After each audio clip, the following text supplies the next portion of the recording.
Correction. Devoir numéro 2, Histoire seconde I. Question 1. Quelles sont les empreintes grecques et romaines dans le domaine politique? Vous pourrez aussi expliquer les limites. Coup de pouce, utilisez les termes de démocratie, démocratie directe, république, empire, objectif méthode. Il faut construire un paragraphe argumenté avec une idée, un exemple et du vocabulaire. Dans la première phrase pour l'introduction, on rappelle la définition d'empreinte. C'est égal à l'héritage donc que nous ont laissé les Grecs et les Romains. Donc il faudra être bien attentif à expliciter en quoi ce que vous connaissez des Grecs et des Romains a pu laisser une trace dans l'histoire. Vous pouvez faire une première partie donc sur l'empreinte grecque dans le domaine politique. Évidemment, il faut faire référence au siècle de Périclès, le 5e siècle avant Jésus-Christ. Il faut expliquer que c'était une démocratie directe. Par exemple, on voit sur le schéma que 40 000 citoyens pouvaient se réunir sur la colline de la Pnyx, former l'ecclésia qui décide de la guerre, vote l'ostracisme, tire au sort la boulée et les liés. On parle de l'empreinte grecque sur la démocratie aujourd'hui. Il y a déjà une séparation des pouvoirs. Les citoyens votent. Les liés, c'est le pouvoir judiciaire. Ce sont des citoyens qui ont le pouvoir judiciaire. Et les magistrats, c'est le pouvoir exécutif. On voit que Périclès permet aux citoyens pauvres d'accéder à des fonctions importantes en leur versant une indemnité qu'on appelle le mistos. On peut penser aujourd'hui aux indemnités que reçoivent les députés, les hommes politiques, les femmes politiques pour pouvoir continuer à exercer leurs fonctions. Mais il y a des limites à cette démocratie, il y a de la démagogie.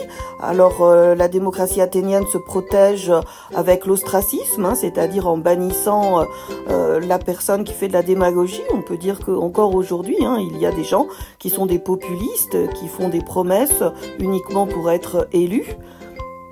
Une grande différence cependant, c'est que tous les habitants de l'Attique, la région d'Athènes, ne sont pas citoyens. Il faut un certain nombre de conditions strictes.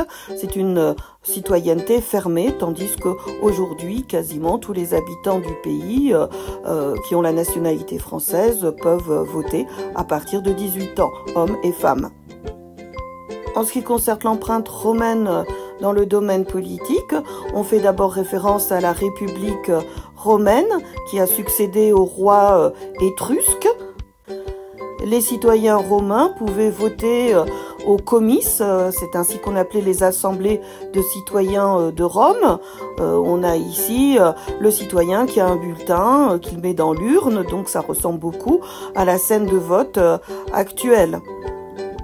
Cependant, dans la réalité, seuls les plus riches, les patriciens, pouvaient réellement voter et pouvaient accéder aux honneurs et aux fonctions les plus hautes, c'est-à-dire au Sénat. Donc c'était une république oligarchique. Tandis qu'aujourd'hui, notre république se veut plus démocratique. Tout le monde peut voter sans distinction de richesse.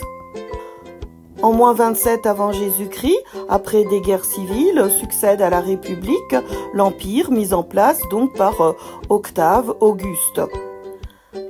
Il conserve le Sénat, mais il concentre tous les pouvoirs dans ses mains, aussi bien pouvoir politique que militaire, que religieux et judiciaire. L'Empire romain fait rêver à travers les siècles. Charlemagne, en l'an 800, se fait sacrer empereur et veut restaurer la grandeur de l'Empire romain. On peut aussi voir, comme ici, Napoléon Ier, qui se sacre lui-même le 2 décembre 1804, empereur. En conclusion, on peut faire référence ici au bâtiment de l'Assemblée nationale à Paris.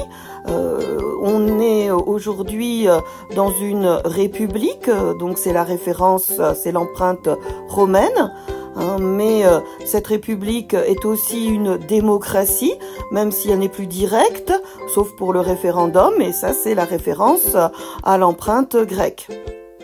Question 2, après avoir expliqué ce qu'est la romanisation, montrer en quoi ce document nous permet de bien comprendre en quoi la romanisation consiste. Donc ici, il s'agissait de bien mettre en avant la notion de romanisation et de bien savoir l'appliquer en expliquant un document. Donc la romanisation, c'est l'adoption de la langue latine, du mode de vie, de la religion des Romains par les peuples qui ont été vaincus. Et ce qui est intéressant, c'est que même si ces peuples, comme par exemple les Gaulois, ont été vaincus par la force, eh bien ils vont adhérer volontairement à la civilisation romaine. Donc cette mosaïque du IIIe siècle après Jésus-Christ a été trouvée en Afrique du Nord, en Tunisie, et on y voit une scène de jeu romain dans l'Afrique romaine, donc dans un territoire de l'Empire conquis par Rome, mais on voit que les Tunisiens calquent leurs loisirs sur ceux des Romains avec des jeux du cirque. Par ailleurs, les inscriptions sont en latin et dans toute cette partie ouest de l'Empire, le latin était la langue qui servait à communiquer.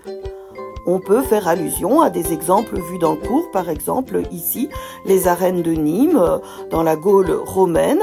On avait un amphithéâtre qui pouvait accueillir 24 000 spectateurs et des jeux du cirque.